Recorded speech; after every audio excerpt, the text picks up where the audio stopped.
Air conditioning season is fast approaching, so stick around. I want to talk to you about what I think is the greatest air conditioner on the market today. Hey,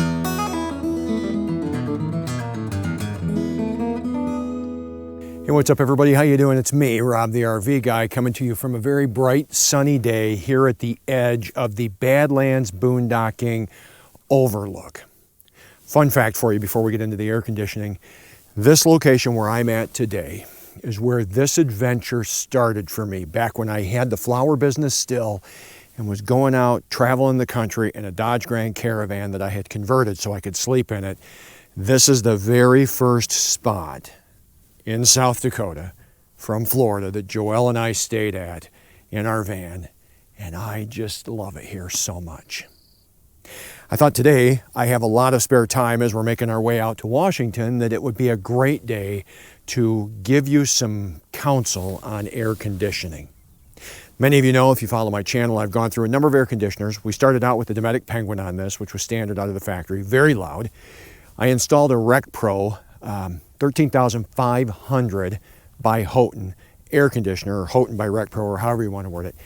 Unbelievable air conditioner. Love that thing. In fact, I still install them for customers today. Standard air conditioner, really great, super duper duper quiet. And then Country Mod Pro gave me a 12 volt version that I tested on the Bigfoot here, 10,000 BTU. Awesome air conditioner, super quiet, inverter technology. However, problem with it is it just couldn't handle cooling in the heat of the summer. Enter the new Furrion Chill Cube 18,000 BTU non-ducted air conditioner. This thing is amazing. And I'm going to tell you right now, I didn't get this air conditioner from Lippert. They didn't send it to me asking me to make a video. I paid for this out of my own money. Why? Because I needed a better air conditioner. As an RV technician, I'll spend the summer in places, and last year in Coeur d'Alene, we were getting up to 100 degrees regularly during the day, and the spot that I had in the park that I was parked at in order to service customers, the sun was beating on the side of the Bigfoot in spite of the awning being there from about 1 o'clock in the afternoon until it went below the buildings across the street at about 6 or 7 at night. So we were cooking in that thing, cooking constantly.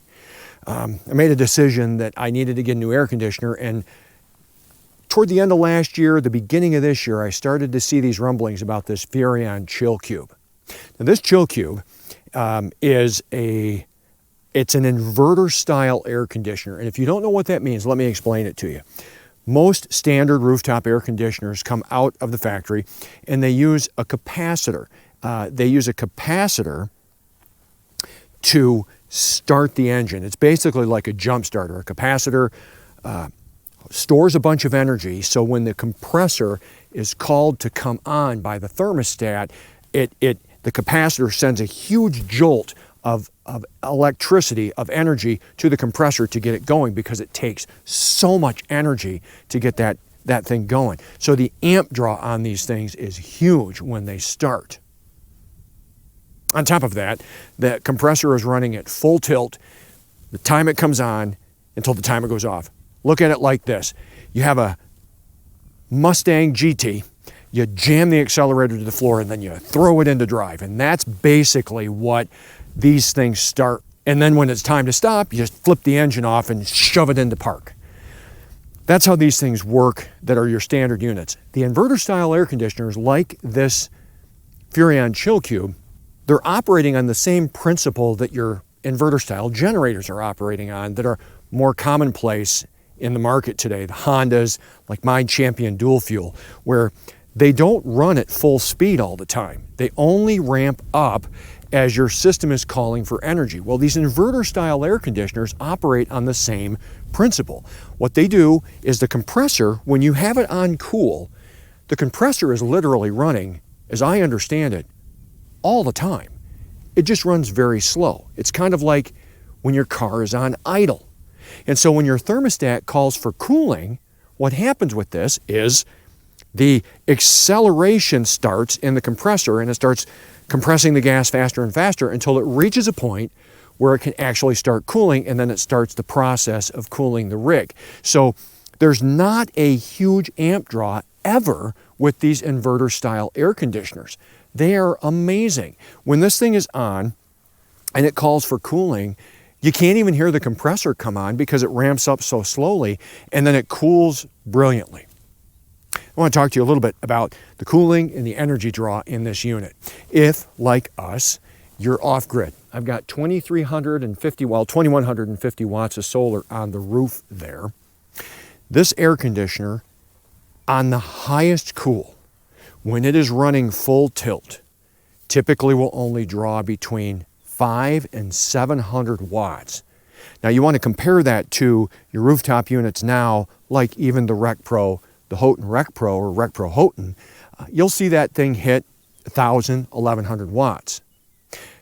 Now my system can handle that. However, out here, we use air conditioning if we need to, and I'm drawing maybe 600 watts, 700 watts to cool the coach down. But then once it reaches cool, this thing is so efficient, especially at 18,000 BTU, it's keeping the coach cool, drawing a couple hundred watts maybe 300 watts, 250 watts, and I've got all the rest of that energy going into the battery. You know, out here, I have a standard water heater. I can run my water heater on the electric mode and the air conditioner and still cool my coach. So if you're into boondocking like what I am, first and foremost, this is the air conditioner for you.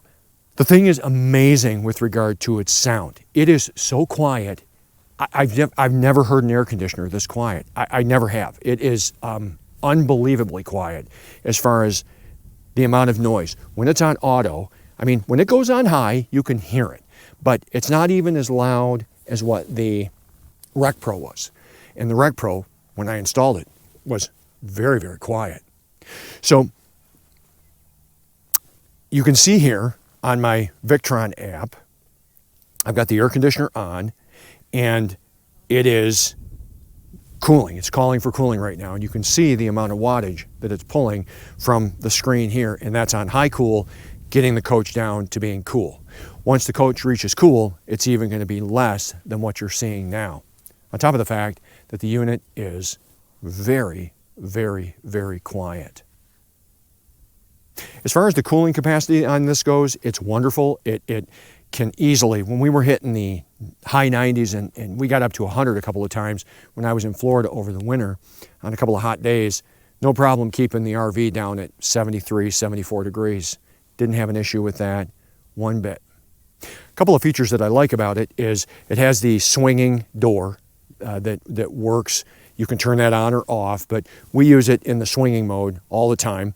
It automatically swings open, swings closed to help circulate the air more through the coach, because it does only blow out of one side, whereas in the Rec Pro, it would blow out in, I think, 2 or 4 directions.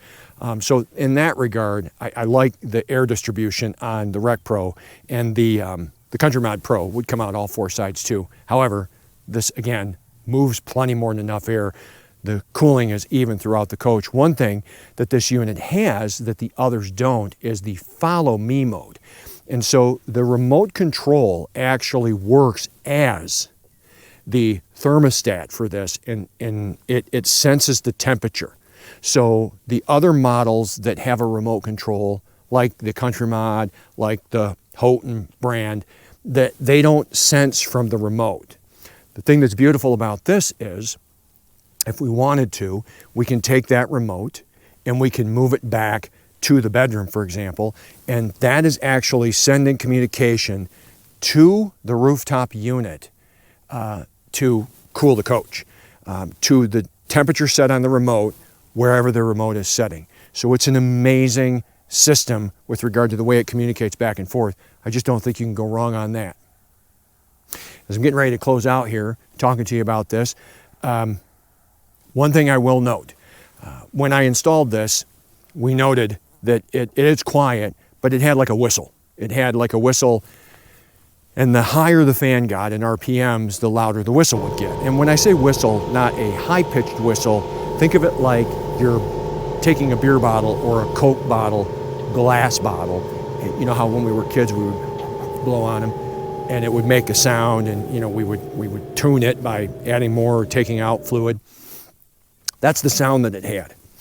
I figured out after some back and forth with Lippert and replacing the motor and doing some other things that it's actually none of that. What it is inside of the air dump side, the cooling side, the black styrofoam housing up there is so close to the fan with regard to the way that it's engineered and the way that it goes underneath the fan that the gap is about that big.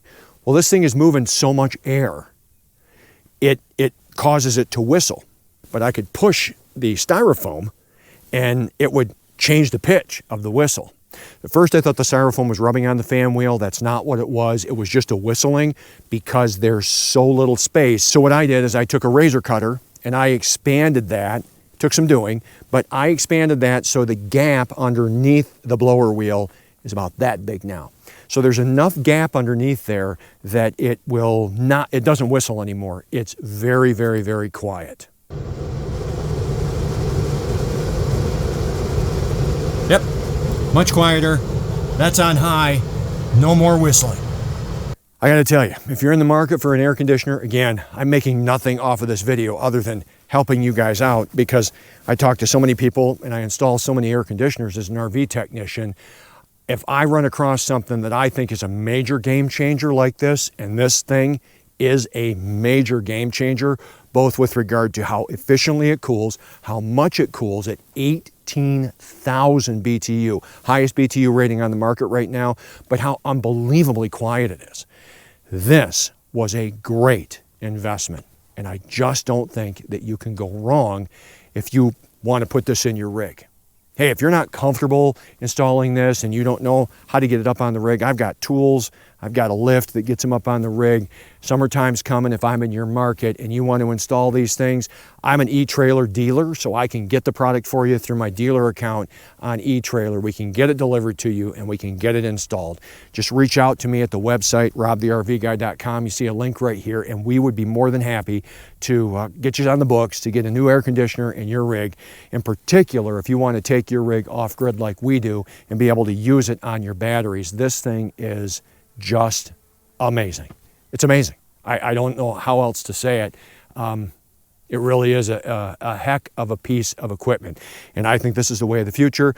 And I'm already seeing more manufacturers. Fogati has reached out to me, and they're another one that's coming on board with an inverter style air conditioner at 18,000 BTUs. So Lippert up the ante, and the others are now following. So can't go wrong.